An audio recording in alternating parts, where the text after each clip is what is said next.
I think that taking raw cards, setting them in for grading, hoping you get a good grade, and waiting for them to get back and then selling those and having that be your business strategy is actually really, really bad. And there's only a few people who have been able to pull it off. And that's what I want to talk about in today's video. Well, why you pulling me? I'm right. What's up, guys? My name is TJ.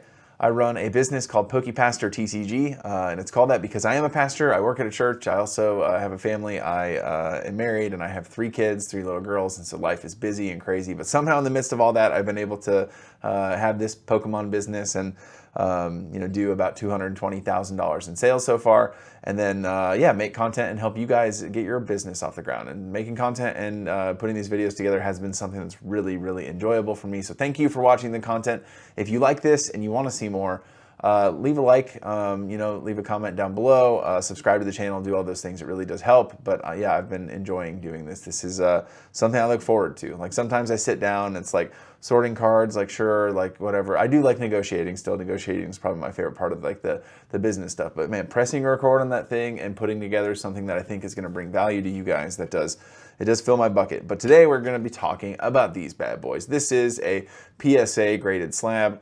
This is Alessa's Sparkle. I actually like this card a lot. This is the Alessa Sparkle from the Crown Zenith. It's not Galarian Gallery, just Crown Zenith mainline. So this isn't that special of a card. This might even be considered a junk slab. I don't know. Is Alessa Sparkle PSA 9 a junk slab?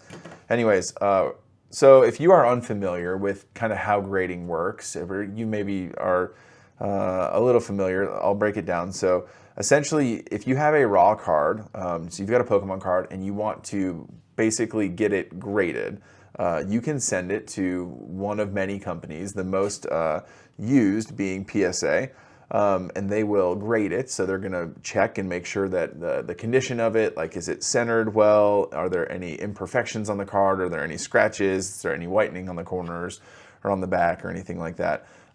And hopefully you would have it come back as a PSA Gem Mint 10.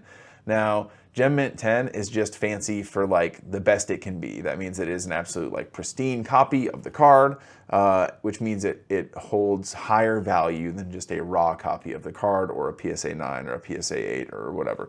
And there are other companies, but they do the same kind of scale where it's like 1 through 10.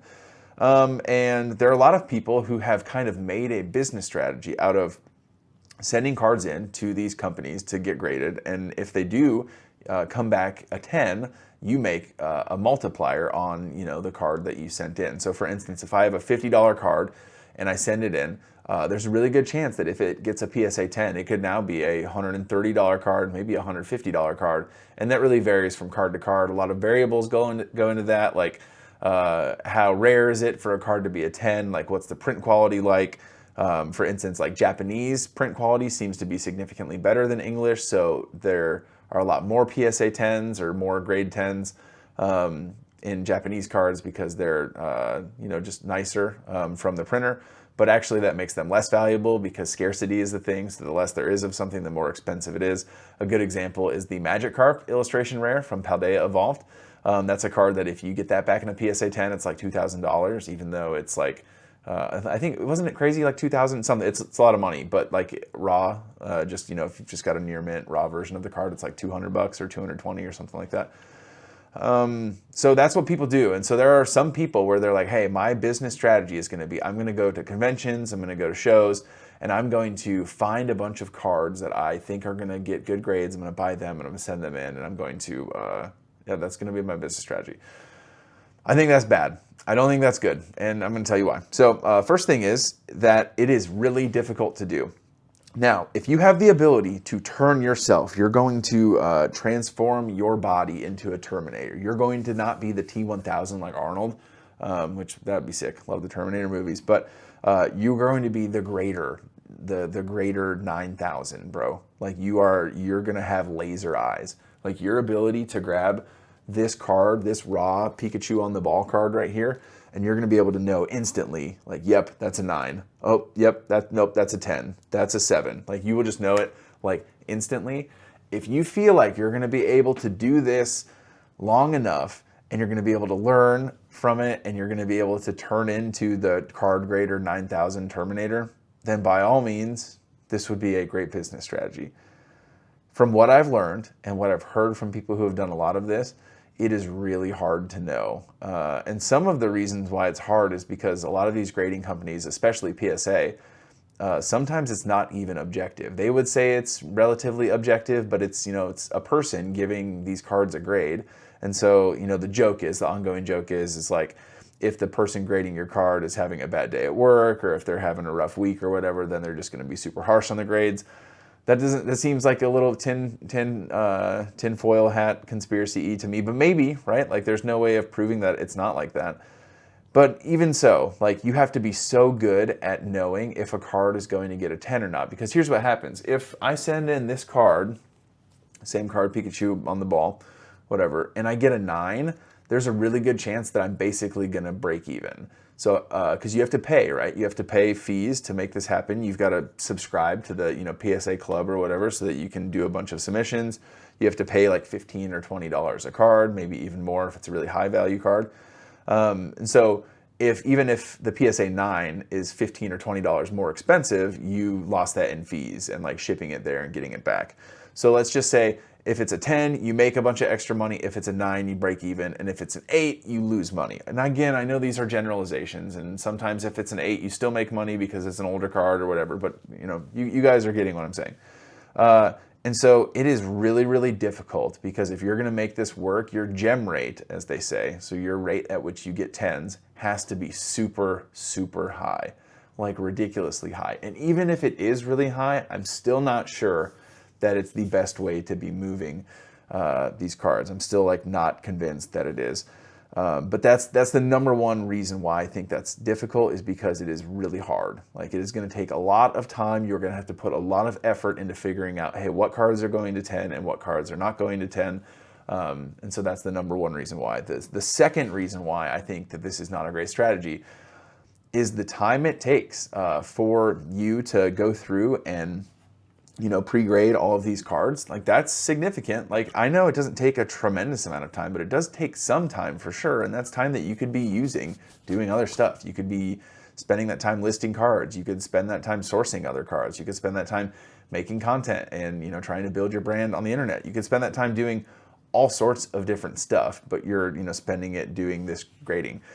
But when it comes to time, that's not even the worst part. The worst part with time in the grading business or the grading model is the time it takes for you to get your cards back from PSA. So right now, like, they're seeing a crazy high in demand. And so I've heard like 40 plus, 50 plus, 60 plus days of sending in like a bulk submission and getting it back.